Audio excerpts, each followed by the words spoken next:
Yes my dear students, बेटा आज का टॉपिक है हमारा next part employment and unemployment topic का। Occupational structure and distribution of workforce by the industry. That means हमारी कितनी वर्कफोर्स जो है वो डिफरेंट सेक्टर्स में किस तरह से इन्वॉल्व है। So distribution of workforce across primary sector, secondary sector and tertiary sector. अब प्राइमरी सेक्टर में कौन कौन सी ऑक्यूपेशन है हम डिस्कस कर चुके हैं already. Agriculture, forestry, animal husbandry, fishing, mining etcetera. और सेकेंडरी सेक्टर में आ जाती हैं हमारी manufacturing, construction, electricity, gas and water supply etcetera. And tertiary sector में आती है हमारी industry. That means trade, transport, storage, banking, insurance etcetera. अब जो हमारी पॉपुलेशन है प्राइमरी सेक्टर में जो इन्वॉल्व है दैट इज अप्रॉक्स, ये 17-18 की फिगर्स मैं आपके साथ अप्रॉक्सीमेट फिगर शेयर कर रही हूँ। इट इज़ 43.8% लोग जो हैं वो प्राइमरी सेक्टर में इन्वॉल्व हैं और सेकेंडरी सेक्टर में इन्वॉल्व हैं 24.7 अप्रॉक्स, और टर्शरी सेक्टर में इन्वॉल्व है हमारे 31.5। ये अप्रॉक्सीमेट फिगर्स हैं 17-18 की।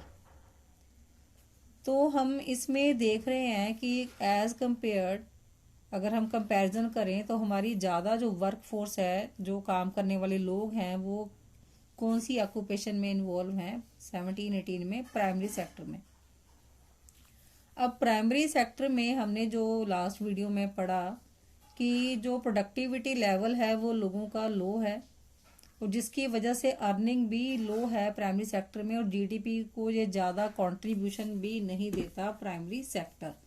तो जिसकी वजह से हमारी जो इंडियन इकोनॉमी है वो बैकवर्ड रह जाती है। अब जो सेकेंडरी एंड टर्शरी सेक्टर को हम देखें तो सेकेंडरी एंड टर्शरी सेक्टर ने ज़्यादा एम्प्लॉयमेंट अपॉर्चुनिटीज़ जनरेट नहीं की हैं। ज़्यादा जो पॉपुलेशन है, ज़्यादा वर्कफोर्स है वो प्राइमरी सेक्टर में ही इन्वॉल्व है, वहीं से अपना लाइवलीहुड अर्न करती है। तो ना तो सेकेंडरी सेक्टर ने ज़्यादा जॉब अपॉर्चुनिटीज़ क्रिएट की हैं, ना टर्शरी सेक्टर से अगर हम परसेंटेज को देखें। तो ये भी अनदर रीज़न है इंडियन इकोनॉमी के बैकवर्ड होने का।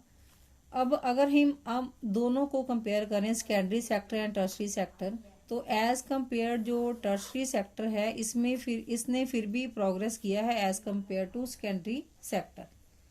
कि जो इंडस्ट्रियलाइजेशन है उसमें फिर भी as compare to secondary sector ज़्यादा लोग इन्वॉल्व हैं।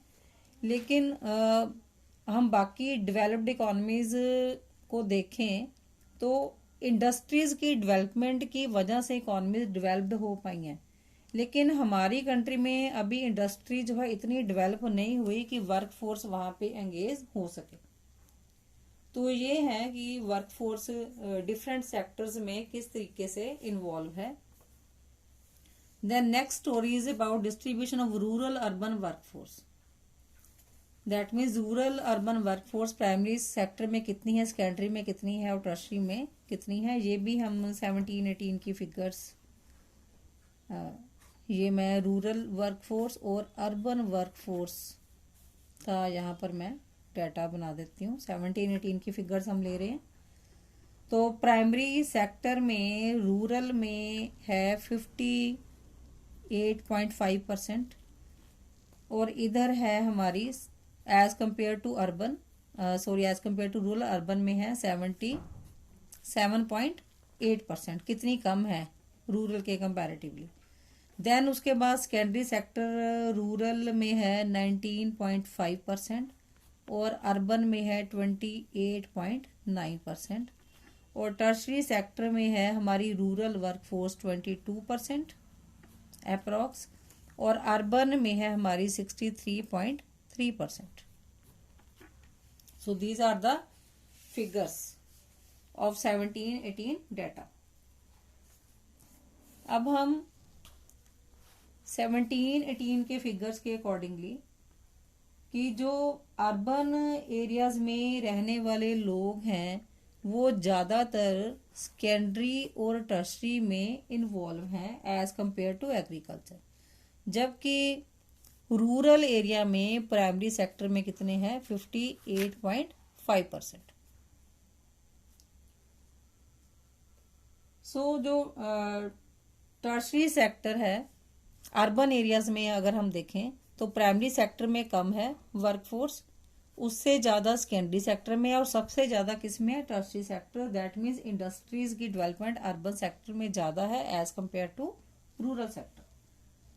अब इसके जो कंक्लूजन्स हैं वो क्या बनते हैं डाटा को देखते हुए कि इंडिया में जो टर्शरी सेक्टर है that means trade, commerce, banking and insurance and health education, ये ज़्यादा फास्ट स्पीड से ग्रो हो रहे हैं अर्बन एरियाज में, क्योंकि अर्बन एरियाज में रहने वाले जो लोग हैं वो ज़्यादा खर्चा अपनी क्वालिटी ऑफ लाइफ के ऊपर करते हैं और हेल्थ सर्विसेज के ऊपर, एजुकेशन के ऊपर या टूरिज्म के ऊपर ज़्यादा खर्चा करते हैं। और इसके कंपैरिजन में जो रूरल एरियाज हैं, क्योंकि रूरल एरियाज में जो मेन सोर्स ऑफ ऑक्यूपेशन आज भी क्या है एग्रीकल्चर और फिशरीज वगैरह इस तरह से है, इंडस्ट्रीज वगैरह रूरल एरियाज में बहुत कम है अभी भी, और नॉन फार्म एक्टिविटीज कम है जिसकी वजह से जो ज़्यादा पॉपुलेशन रूरल एरियाज की वो प्राइमरी सेक्टर में इन्वॉल्व है।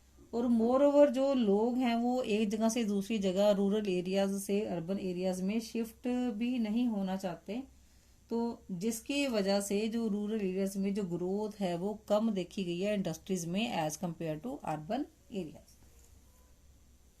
अब नेक्स्ट है कि मेल और फीमेल का डिस्ट्रीब्यूशन कैसे है प्राइमरी सेक्टर, सेकेंडरी सेक्टर और टर्शरी सेक्टर में। अब प्राइमरी सेक्टर में हमने अर्लियर भी पढ़ा कि प्राइमरी सेक्टर में हमारा 57.3% ये हमारा जो फीमेल है इन्वॉल्व है प्राइमरी सेक्टर में, और एज कंपेयर मेल जो है दैट इज 45% प्राइमरी सेक्टर में। तो जो प्राइमरी एक्टिविटीज है they are mainly concern to the rural areas, क्योंकि रूरल एरियाज में जो मेन सोर्स ऑफ ऑक्यूपेशन है वो प्राइमरी सेक्टर ही है। तो जो सेकेंडरी सेक्टर है में जो फीमेल एंगेज्ड हैं वो 14.9% है। अगेन में 9-10 की फिगर्स हैं, 2009-10 की फिगर्स हैं ये। देन मेल का है 19% अप्रॉक्सीमेटली। उसके बाद है टर्शरी सेक्टर में है फीमेल का 18.9% एंड मेल वर्कफोर्स है 25.3%। अब फीमेल ज़्यादा जो प्राइमरी सेक्टर में इन्वॉल्व है उसका मेन रीज़न क्या है कि जो रूरल एरियाज में रहने वाली फीमेल्स हैं, एक तो वो अनएजुकेटेड हैं, दूसरा ये कि वो बहुत अर्ली एज पे काम पे लग जाते हैं और वो अपने घरों के नज़दीक ही काम करके खुश हैं, वो अपने घर से दूर जाके काम नहीं करना चाहती। दैट्स वाई जो फीमेल वर्कफोर्स है वो प्राइमरी सेक्टर में ज़्यादा है as compare to mail.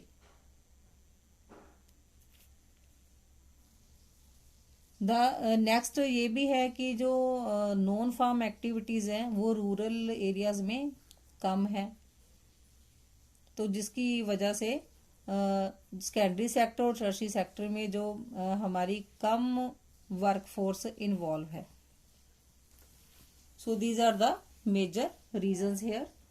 Then उसके बाद अगर हम देखें आज की डेट में जो चेंज है वो कितना आया है प्राइमरी सेक्टर, सेकेंडरी सेक्टर और टर्शरी सेक्टर में। प्राइमरी सेक्टर में 51 में था हमारे पास डाटा जो हमें बता रहा है 72% अप्रॉक्स प्राइमरी सेक्टर में था अर्लियर, और अब कितना है 43.8% 17-18 में। तो इसमें नो डाउट इसमें इंक्रीज जो है डाउनफॉल आया है। और ज़्यादा जो है वो सेकेंडरी सेक्टर में पहले 51 में था अप्रोक्स 10%, जो 17-18 में बढ़ के फिगर होगी हमारी 24.7% अप्रोक्सीमेटली। इसी तरह से टर्शरी सेक्टर में 50-51 की 1950-51 में जो फिगर है वो 17.2% है, जो बढ़ के कितनी होगी 31.5%। तो आप देख रहे हो जो डाटा हमें बता रहा है कि ये 50-51 की फिगर्स हैं, ये 17-18 की फिगर्स हैं कि जो सेकेंडरी सेक्टर है उसमें भी इंक्रीज हुई है वर्क फोर्स, और जो टर्शरी सेक्टर है उसमें भी इंक्रीज हुई है वर्क फोर्स, सेकेंडरी सेक्टर में भी और टर्शरी सेक्टर में भी as compare to the primary sector. तो जैसे जैसे ज़्यादा ग्रेटर शिफ्ट होता जाएगा प्राइमरी सेक्टर से सेकेंडरी सेक्टर और टर्शरी सेक्टर में, वैसे वैसे जो इकोनॉमी की ग्रोथ है उस तरीके से होती जाएगी। लेकिन आज भी इंडियन इकोनॉमी जो बैकवर्ड है दैट इज वो भी आज भी हम एग्रीकल्चरल इकोनॉमी के नाम से जानते हैं। नो डाउट शिफ्ट हो रहा है but this change will take further time. तो ऑक्यूपेशनल स्ट्रक्चर में ये जो करंट चेंजेस आई हैं वो प्राइमरी सेक्टर में जो हमारी पॉपुलेशन है शिफ्ट होके वर्क फोर्स है सेकेंडरी सेक्टर टर्शरी सेक्टर में आई है। डाटा को देखने से ये पता चलता है। Now the next is very important concept is jobless growth. Jobless growth जैसे कि नेम से ही क्लियर है, इकोनॉमी ग्रो तो कर रही है लेकिन जॉबलेस मीन्स लोगों को जॉब्स नहीं मिल रही है। अब इकोनॉमी में जो जीडीपी ग्रो करती है वो किस वजह से करती है? जब हमारा आउटपुट या प्रोडक्शन ग्रो करती है तो हम उसको कहते हैं कि जीडीपी ग्रो करी है। अब जीडीपी इकोनॉमी में जो ग्रो करती है वो दो कारणों से ग्रो करती है, या तो एम्प्लॉयमेंट अपॉर्चुनिटीज इकोनॉमी में बढ़ाई जाती हैं या टेक्नोलॉजी ग्रो होती है।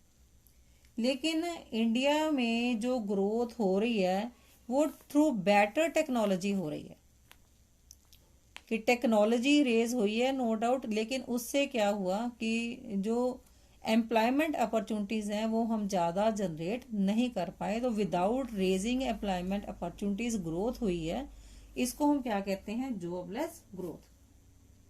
सो जॉबलेस ग्रोथ एक ऐसी सिचुएशन है जब इकोनॉमी में आउटपुट का लेवल तो बढ़ता है लेकिन वो क्यों बढ़ा है? Due to better technology without raising employment opportunities. So jobless जो ग्रोथ है it give rise to chronic unemployment. यू में से क्रोनिक अनएम्प्लॉयमेंट, इससे जो लेबर है हमारी बेकार हो रही है, जो मशीनरी है वो लेबर की जगह ले रही है। So this leads to the chronic unemployment. So इसका मेजर रीजन क्या है कि ऐसा क्यों हुआ है? क्योंकि इकॉनमी में ज़्यादातर जो है बाहर से एमएनसी जो मल्टीनेशनल कंपनीज हैं वो शिफ्ट हो रही हैं यहाँ आके, तो जो एफिशिएंट यूज़ कर रही हैं टेक्नोलॉजी का rather than using the man power. तो मैन पावर यूज़ नहीं हो रही, मैन पावर की जगह किसने ले ली? टेक्नोलॉजी ने और मशीनों ने। तो जिसकी वजह से ग्रोथ तो हो रही है, बहुत हाई रेट पे हो रही है, लेकिन अपॉर्चुनिटीज जनरेट नहीं हो रही हैं, जॉब अपॉर्चुनिटी जनरेट नहीं हो रही हैं, जिसकी वजह से अनएम्प्लॉयमेंट का लेवल जो है वो भी बढ़ता जा रहा है।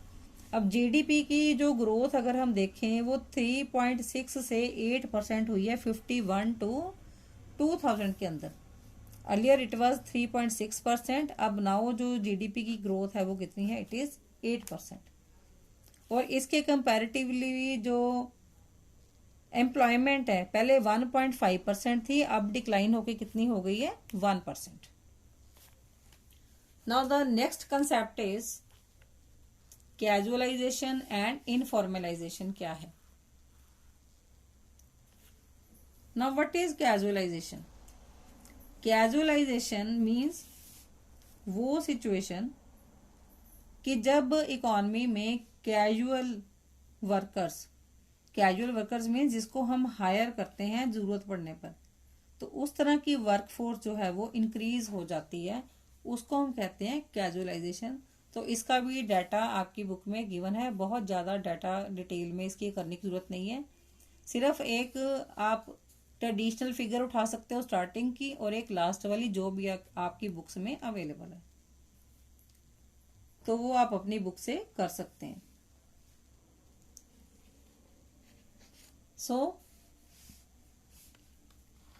अब इसका लॉजिक क्या है? लॉजिक इज वेरी सिंपल कि रूरल एरियाज में जो सेल्फ एम्प्लॉयड वर्कफोर्स है वो ज़्यादा है, क्योंकि जो मेल मेंबर्स हैं वो फैमिली फार्म पे काम करते हैं, तो वो सेल्फ एम्प्लॉयड हैं, तो वो अपने बच्चों को भी उसी में लगा लेते हैं। और नॉन फार्म जो जॉब्स हैं वो रूरल एरियाज में अवेलेबल नहीं है, तो लोग अपने फार्म पे ही काम करते हैं। फॉर द नेम से कह लो कि वो शिफ्ट नहीं करते, वो किसी के अंडर काम नहीं करना चाहते। द नेक्स्ट वन इज कि जो मार्जिनल वर्कर्स हैं वो शिफ्ट नहीं होना चाहते from rural to urban areas, और अगर वो शिफ्ट होते भी हैं तो उनको एज ए कैजुअल वर्कर्स ही काम मिलता है, क्योंकि वो स्किलफुल नहीं होते काम करने के लिए, तो वो as a daily wagers, as a casual workers ही वो काम करते हैं। तो इवन कि अगर हम अर्बन एरियाज की भी बात करें तो उसमें भी जो स्किल्ड वर्कर्स हैं या जो एजुकेटेड हैं उनके लिए भी बहुत स्ट्रगल है, उनके लिए भी जॉब अपॉर्चुनिटीज अर्बन एरियाज में कम है। तो जो मैसिव अनएम्प्लॉयमेंट है, बहुत ज़्यादा अनएम्प्लॉयमेंट है अक्रॉस ऑल द सेक्टर्स। अगर हम पूरी होल इकोनॉमी की बात करें तो जो हमारे एम्प्लॉयर्स हैं, जो एंटरप्रेन्योर्स हैं, वो वर्कर्स को एक्सप्लॉयट करते हैं, तो वो अपने मन चाहे वेजेस देते हैं वर्कर्स को। तो वर्कर्स के पास, क्योंकि उनके सर्वाइवल के लिए ज़रूरी है काम करना, तो उनके पास कोई ऑप्शन नहीं होती, तो जो भी वेज रेट उनको अवेलेबल होता है वो उसी पे बेचारे काम करना शुरू कर देते हैं। तो उनकी जो बार्गेनिंग पावर है वो एम्प्लॉयर्स के हाथ में बहुत ज़्यादा है। वर्कर्स अपनी मर्जी का मनचाहा वेज रेट नहीं लेते। अब इनफॉर्मलाइजेशन फर्दर जो है वो टू कैटेगरीज में डिवाइडेड है, फॉर्मल एंड इनफॉर्मल। अब फॉर्मल में आ जाते हैं रेगुलर वर्कर्स, जो परमानेंट वर्कर्स हैं, जो परमानेंट सैलरी या परमानेंट वेजेस लेते हैं। इसके कंपैरिजन में जो इनफॉर्मल में आते हैं वो हैं डेली वेजर्स या कैजुअल वर्कर्स, कि ये परमानेंट नहीं होते, इनको ज़रूरत पड़ने पर काम पे रखा जाता है। देन जो फॉर्मल वर्कर्स हैं इनकी जॉब सिक्योरिटी होती है, इनकी सर्टेनिटी होती है एम्प्लॉयमेंट की, लेकिन इनफॉर्मल वर्कर्स की कोई भी सर्टेनिटी नहीं होती जॉब की, इनको एम्प्लॉयर्स जब मर्जी निकाल देते हैं। देन जो फॉर्मल वर्कर्स हैं वो ऑर्गेनाइज्ड सेक्टर में या यूं कह लो पब्लिक सेक्टर में या एफिलिएटेड सेक्टर्स में काम करते हैं, जो गवर्नमेंट के अंडर होते हैं। और इनफॉर्मल वर्कर जो हैं ये अनऑर्गेनाइज सेक्टर में काम करते हैं, जैसे कि प्राइवेट ऑर्गेनाइजेशन। अब जो फॉर्मल वर्कर्स हैं क्योंकि वो परमानेंट हैं तो उनको सोशल सिक्योरिटी बेनिफिट सारे मिलते हैं, लाइक ओल्ड एज पेंशंस हो गया, रिटायरमेंट स्कीम बेनिफिट्स हो गए, ग्रेचुटी होगी, प्रोविडेंट फंड, ये सारे बेनिफिट इनको मिलते हैं। तो इनफॉर्मल वर्कर्स को ऐसे कोई बेनिफिट नहीं मिलते। अब जो फॉर्मल वर्कर्स हैं मीन जो गवर्नमेंट के अंडर हैं वो ट्रेड यूनियन के साथ कनेक्टेड होते हैं, उनको ट्रेड यूनियंस के भी सारे बेनिफिट मिलते हैं, और इधर इनफॉर्मल वर्कर्स को ऐसा कोई बेनिफिट नहीं मिलता। अब नेक्स्ट है जो फॉर्मल वर्कर्स हैं उनको कौन प्रोटेक्ट करता है? लेबर लॉज हैं उनके लिए बने हुए हैं, तो उनको उनके एम्प्लॉयर्स एक्सप्लॉयट नहीं कर सकते। लेकिन बेचारे जो इनफॉर्मल वर्कर्स हैं उनके लिए कोई लेबर लॉज, कोई ट्रेड यूनियन नहीं बनी हुई, तो उनको कोई भी किसी तरीके की जो प्रोटेक्शन है वो नहीं मिलती, तो जिस वजह से वो बहुत सफ़र करते हैं और एम्प्लॉयर्स उनको एक्सप्लॉयड करते हैं। अब नेक्स्ट है बेटा, I am suggesting you again कि ये जो टॉपिक है कम से कम 2 से 3 बार वीडियोस को ज़रूर वॉच करें, ताकि आपकी जो कंसेप्ट क्लैरिटी है वो अच्छी तरह से हो जाए। अब कई बार पेपर में क्वेश्चन आ जाता है इनफॉर्मलाइजेशन ऑफ वर्कफोर्स, इसको डिफाइन करो। तो इनफॉर्मलाइजेशन ऑफ वर्क फोर्स का क्या मीनिंग है कि जब फॉर्मल सेक्टर में काम करने वालों की संख्या कम होनी शुरू हो जाती है और इनफॉर्मल सेक्टर में वर्क फोर्स काम करने वालों की जो संख्या है इंक्रीज होनी शुरू हो जाती है, तो उसको हम कहते हैं informalisation of the work force. कि जब फॉर्मल सेक्टर में ऑर्गेनाइज सेक्टर में काम करने वालों की संख्या जो है वो कम हो जाती है और इनफॉर्मल सेक्टर में अनऑर्गेनाइज सेक्टर में काम करने वालों की संख्या बढ़ जाती है, उसको हम क्या कहते हैं, इनफॉर्मलाइजेशन।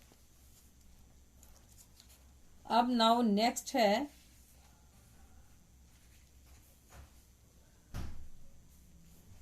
अब एट प्रेजेंट की हम बात करें तो फॉर्मल सेक्टर में जो एम्प्लॉयमेंट है it is only 10% people are engaged here और 90% पीपल हमारे इनफॉर्मल मीन्स अनऑर्गेनाइज या प्राइवेट सेक्टर में काम करते हैं।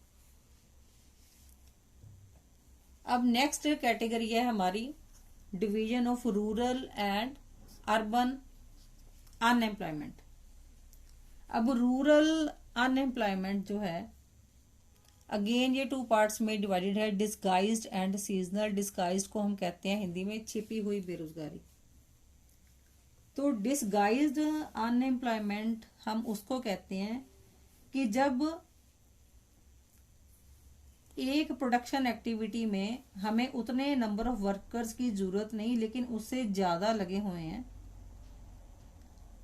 अगर हम उसमें से कुछ वर्कर्स को निकाल भी देते हैं तो प्रोडक्शन को कोई नुकसान नहीं होता, हमारी जो टोटल प्रोडक्टिविटी है वो फॉल नहीं करती। जैसे फॉर एग्जांपल एक पीस ऑफ लैंड है, उसमें 2 पर्सन्स हमें चाहिए काम करने के लिए, लेकिन हमने लगाए हुए हैं 5, तो जो 3 पर्सन्स जो हैं, 2 का तो काम है, 3 बेकार बैठे हुए हैं वहां पे, तो 3 को हम क्या कहेंगे, डिस्गाइज्डली अनएम्प्लॉयमेंट। तो डिस्गाइज्ड अनएम्प्लॉयमेंट हमें एग्रीकल्चर की ऑक्यूपेशन में देखने को मिलती है, क्योंकि जो फार्मर्स हैं वो अपने फैमिली बिजनेस में ही अपने बच्चों को डालते जाते हैं। तो मेनली ये जो डिस्गाइज्ड अनएम्प्लॉयमेंट है ये जॉइंट फैमिली सिस्टम में हमें ज़्यादा देखने को मिलती है, जहाँ पर जो फार्मिंग फैमिलीज हैं वो अपने फैमिली लैंड के ऊपर ही काम करना चाहते हैं और अपने बच्चों को भी उसी में इन्वॉल्व करते जाते हैं। अब उससे क्या होता है, जो पर पर्सन साइज ऑफ होल्डिंग है वो श्रिंक होना शुरू हो जाता है, क्योंकि फैमिली का साइज जो है वो तो एक्सपैंड होना है फ्यूचर में, क्योंकि उनके बच्चे, उनकी शादियां होगी, फिर उनके बच्चे आगे, तो इसलिए फैमिली का जो साइज है वो बढ़ता गया, लेकिन लैंड का साइज जो है वो नहीं बढ़ा ड्यू टू पॉवर्टी। तो अपनी फैमिली को वो उसी में लगाते जाते हैं, जिसकी वजह से डिसगाइज्ड अनएम्प्लॉयमेंट ऐसे केसेस में देखने को मिलती है जहां ज्वाइंट फैमिली सिस्टम्स हैं। दूसरा रीजन ये भी है कि लैक ऑफ जॉब अपॉर्चुनिटीज हैं outside the agriculture. Non farm activities जो हैं वो रूरल एरिया में अवेलेबल नहीं है, अदर देन एग्रीकल्चर बहुत कम अवेलेबल हैं, तो जिसकी वजह से मजबूरन उनको फैमिली फार्म्स पे ही काम करना पड़ता है। सो इसकी वजह से भी डिस्गाइज अनएम्प्लॉयमेंट जो है एग्जिस्ट करती है रूरल एरियाज में। अब नेक्स्ट रूरल एरियाज में और कौन सी अनएम्प्लॉयमेंट है, सीजनल अनएम्प्लॉयमेंट। अब कुछ क्रॉप्स हमारी ऐसी हैं जो सीजनल ही ग्रो की जाती हैं। अब ड्यूरिंग ऑफ सीजन, जब सीजन निकल जाता है उसके बाद जो वर्कर्स हैं उस फार्म के वो बेकार हो जाते हैं, आउट ऑफ द जॉब हो जाते हैं, उनके पास कोई काम नहीं होता करने को। नाउ नेक्स्ट जो सीजनल एम्प्लॉयमेंट में काम करने वाले लोग हैं, देन वो उनके लिए कुछ कंडीशंस भी होती हैं, कुछ मेथड्स ऑफ कल्टीवेशन भी होते हैं डिफरेंट स्टेट्स के अंदर, कि उनको सिर्फ वही काम करना आता होता है, तो वो अगर वो किसी और काम को शिफ्ट भी नहीं कर सकते, क्योंकि उनको दूसरी जो क्रॉप है उसको उगाने के मेथड ही पता नहीं होते। और अब रूरल एरियाज में एग्रीकल्चर के अलावा जैसे डिफरेंट एक्टिविटीज हैं लाइक क्रशिंग है, शुगर केन एक्सेट्रा, तो वर्कर्स जो ऐसी एक्टिविटीज में एंगेज होते हैं वो कुछ ही महीनों के लिए काम करते हैं, बाकी महीनों के लिए वो अनएम्प्लॉयड रह जाते हैं। अब नेक्स्ट है अर्बन अनएम्प्लॉयमेंट। अब अर्बन जो अनएम्प्लॉयमेंट है, अब जो अनएम्प्लॉयड पीपल हैं वो अपनी रजिस्ट्रेशन कहाँ पे कराते हैं। अब डिफरेंट जो सिटीज हैं उसमें एम्प्लॉयमेंट एक्सचेंजेस बनी हुई है जहाँ पर स्टूडेंट्स अपनी रजिस्ट्रेशन कराते हैं कि कोई कितना एजुकेटेड है, ग्रेजुएट है या पोस्ट ग्रेजुएट है, वहाँ अपना नाम रजिस्टर करा के आते हैं और एम्प्लॉयमेंट एक्सचेंजेस जो है उनको कॉन्टेक्ट करती हैं फॉर द जॉब्स। तो वहाँ का अगर हम डाटा देखें तो वहां पर भी एक बहुत लंबी लिस्ट है अनएम्प्लॉयड लोगों की। इतने हाई जो एजुकेटेड लोग हैं लेकिन उनको जॉब्स या काम नहीं मिलता। तो इसमें भी अर्बन एरियाज में दो तरह की अनएम्प्लॉयमेंट एग्जिस्ट करती है, इंडस्ट्रियल एंड एजुकेटेड। अब इंडस्ट्रियल जो अनएम्प्लॉयमेंट मीन जो इंडस्ट्रीज में काम करने वाली लेबर है उसमें मेनली कौन से आ जाते हैं, इलिटरेट पर्संस, जो ज्यादा पढ़े लिखे नहीं है, जो कहाँ काम करते हैं, इंडस्ट्रीज में, ट्रांसपोर्ट एक्टिविटीज में, ट्रेड में, कंस्ट्रक्शन एक्टिविटीज या माइनिंग एक्सेट्रा में। तो प्रिंसिपल जो कॉजेज हैं मेन वो इंडस्ट्रियल अनएम्प्लॉयमेंट के लिए क्या है कि मेनली जो फर्स्ट रीजन है कि राइज इन पॉपुलेशन, कि पॉपुलेशन के बढ़ने से कि लेबर की जो सप्लाई है वो तो बढ़ रही है कंटिन्यूसली लेकिन डिमांड उतनी लेबर की नहीं है। अब दूसरा रीजन इसका क्या है कि मेनली जो इंडस्ट्री है उसकी कंसंट्रेशन किसके हाथ में है, अर्बन एरियाज में। तो अर्बन एरियाज में ज्यादा जो काम है वो टेक्नोलॉजी से लिया जाता है। वो जो रूरल एरियाज के लोग हैं अगर वो अर्बन एरियाज में शिफ्ट भी करते हैं फॉर जॉब्स तो वो स्किलफुल नहीं होते, वो इंडस्ट्रीज में काम ज्यादा अच्छे तरीके से नहीं कर पाते। तो जो इंडस्ट्रीज हैं वो लेबर सेविंग टेक्नोलॉजी यूज करती हैं, अपनी ग्रोथ को बढ़ाती हैं, वो प्रोडक्शन को नो डाउट बढ़ाती हैं लेकिन जॉब अपॉर्चुनिटीज क्रिएट नहीं कर पाती। तो जो रूरल से आने वाली लेबर है जो अर्बन एरियाज में आती है काम करने के लिए वो गेनफुली एम्प्लॉयड नहीं होती क्योंकि वो अनस्किलफुल होती है, वो स्किलफुल नहीं होती शहरों की इंडस्ट्रीज में काम करने के लिए। अब नेक्स्ट जो अनएम्प्लॉयमेंट देखने में आती है अर्बन एरियाज में वो कौन सी है, एजुकेटेड अनएम्प्लॉयमेंट। अब एजुकेटेड अनएम्प्लॉयमेंट कौन सी है कि जैसे डिफरेंट एजुकेशनल इंस्टीट्यूशंस अवेलेबल हैं यहाँ पे, लाइक यूनिवर्सिटीज, कॉलेजेस, स्कूल्स हैं। तो हर साल हजारों डिग्री होल्डर्स निकलते हैं लेकिन उनके पास कोई प्रैक्टिकल नॉलेज नहीं होती, सिर्फ थ्योरेटिकल बेस्ड नॉलेज होती है। तो जिसकी वजह से उनको काम जो है वो नहीं मिलता उनकी डिग्रीज के अकॉर्डिंगली। जो सप्लाई जो है हर साल बहुत ज्यादा है डिग्री होल्डर्स की लेकिन डिमांड उतनी नहीं है। अब उसके बाद और भी अनएम्प्लॉयमेंट के फेसेस हमें देखने को मिलते हैं इकोनॉमी में। These are the common types of unemployment. इसमें से फर्स्ट है open unemployment. Open unemployment again कौन सी है, involuntary unemployment. That means worker काम करने को तैयार है, उसके पास एबिलिटी भी है काम करने की लेकिन काम ही उसके लिए मार्केट में अवेलेबल नहीं है, तो वो फुल टाइम अनएम्प्लॉयड रहता है और अपनी फैमिली के ऊपर डिपेंडेंट होके रह जाता है। सो इस तरह की अनएम्प्लॉयमेंट कहाँ देखने को मिलती है, एग्रीकल्चरल लेबर्स या ऐसे एजुकेटेड पर्सन जो स्किलफुल नहीं है, जिनको प्रैक्टिकल नॉलेज नहीं है, जो विलेजेस से अर्बन एरियाज में शिफ्ट करते हैं लेकिन उनको काम नहीं मिलता। नेक्स्ट आ जाती है बेटा स्ट्रक्चरल अनएम्प्लॉयमेंट। अब स्ट्रक्चरल चेंजेस की वजह से जो अनएम्प्लॉयमेंट अक्कर होती है वो कौन सी है, टेक्नोलॉजी में चेंज आने की वजह से जो लेबर है हमारी या जो वर्क फोर्स है वो टेक्नोलॉजी के साथ अपने आप को अपडेट नहीं रखती, जिसकी वजह से वो अनएम्प्लॉयड हो जाती है। दूसरा रीजन इसमें क्या है कि आए दिन जो कंज्यूमर की डिमांड पैटर्न में चेंजेस आते रहते हैं जिसकी वजह से इंडस्ट्री जो है वो क्लोज डाउन हो जाती हैं। अब इंडस्ट्री ही बंद होगी तो उसके अंडर काम करने वाले सारे लोग ही क्या हो जाते हैं, वो बेकार हो जाते हैं। अब नेक्स्ट इज अंडर अनएम्प्लॉयमेंट। अब नेशनल सैंपल सर्वे में जो person once in a week 28 hours काम करता है उसको हम एक्सट्रीमली अंडर एम्प्लॉयड कहते हैं। और जो पर्सन 29 to 42 आवर्स काम करता है, 29 to 42 आवर्स काम करता है, उसको हम क्या कहते हैं? Limited under employed. तो अंडर एम्प्लॉयड के अंदर दो तरह की हमें अनएम्प्लॉयमेंट देखने को मिलती है। One is, I am writing here, visible, and the next one is invisible. Visible means जो हमें क्लियर दिखाई देती है और इनविजिबल मीन्स जो हमें क्लियर दिखाई नहीं देती। अब विजिबल अंडर एम्प्लॉयमेंट जो हमें दिखाई देती है वो हमें किस तरीके से दिखाई देती है? जैसे कि कोई पर्सन है वो अपने स्टैंडर्ड आवर्स से कम काम कर रहा है।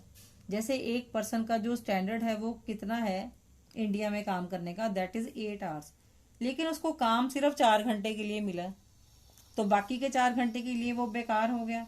That is said to be visible unemployment. और इनविजिबल अंडर एम्प्लॉयमेंट में क्या होगा? इनविजिबल मीन जो हमें दिखाई नहीं देती। जैसे कि लोग एजुकेटेड हैं लेकिन वो अपनी कैपेबिलिटी से कम का उनको काम, अपनी कार्य क्षमता से कम का काम उनको मिला, उनको अपनी क्षमता के अकॉर्डिंग काम ही नहीं मिला। जैसे कि एमए डिग्री होल्डर है और वो पीएन का, स्कूल पीएन का काम कर रहा है। तो इस तरह की जो एग्जाम्पल है हमें आम तौर पे देखने को मिलती है। It is said to be invisible under employment. So ये था visible under employment and invisible under employment. अब उसके बाद है फ्रिक्शनल। अब फ्रिक्शनल में अनएम्प्लॉयमेंट में कौन सी अनएम्प्लॉयमेंट आती है कि जब हमारी जो लेबर है वो एक जगह से दूसरी जगह शिफ्ट न कर पाए, तो इस वजह से जो अनएम्प्लॉयमेंट क्रिएट होती है उसको हम कहते हैं फ्रिक्शनल। जैसे कि फॉर एग्जांपल वर्किंग लेडीज हैं, अगर कोई अनमैरिड है उसकी शादी हो जाती है तो उसको दूसरी जगह पे जाके वो काम नहीं करती या उसके घर वाले जो है उसको जॉब नहीं करने देते, तो इस तरह की जो अनएम्प्लॉयमेंट है उसको हम कहते हैं frictional unemployment. The next is cyclical unemployment. अब साइक्लिकल अनएम्प्लॉयमेंट, क्योंकि ये वर्ड साइकिल आ गया, साइकिल मीन्स ट्रेड साइकिल्स। अब ट्रेड साइकिल्स डिफरेंट इकोनॉमी में मूव करते हैं, लाइक बूम, ये आपने पहले भी पढ़े होंगे, boom, recession, depression and recovery.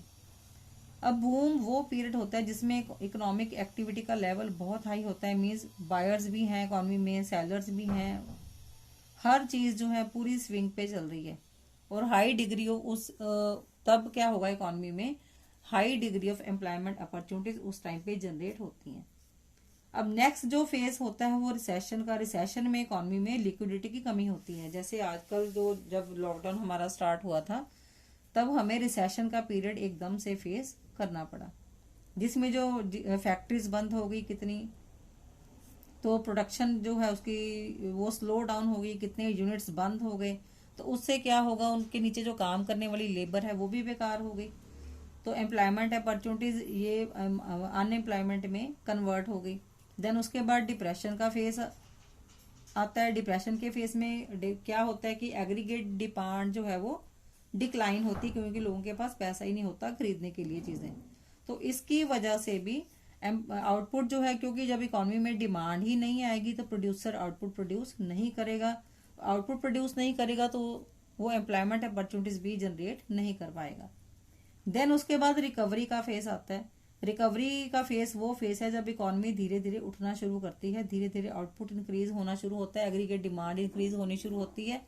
Then different जो है फिजिकल एंड मॉनेटरी मेजर्स जो है गवर्नमेंट लेके आती है, उसकी वजह से इकोनॉमी धीरे धीरे जो है ऊपर को उठना शुरू होती है और एम्प्लॉयमेंट अपॉर्चुनिटीज भी धीरे धीरे जनरेट होना स्टार्ट होती है।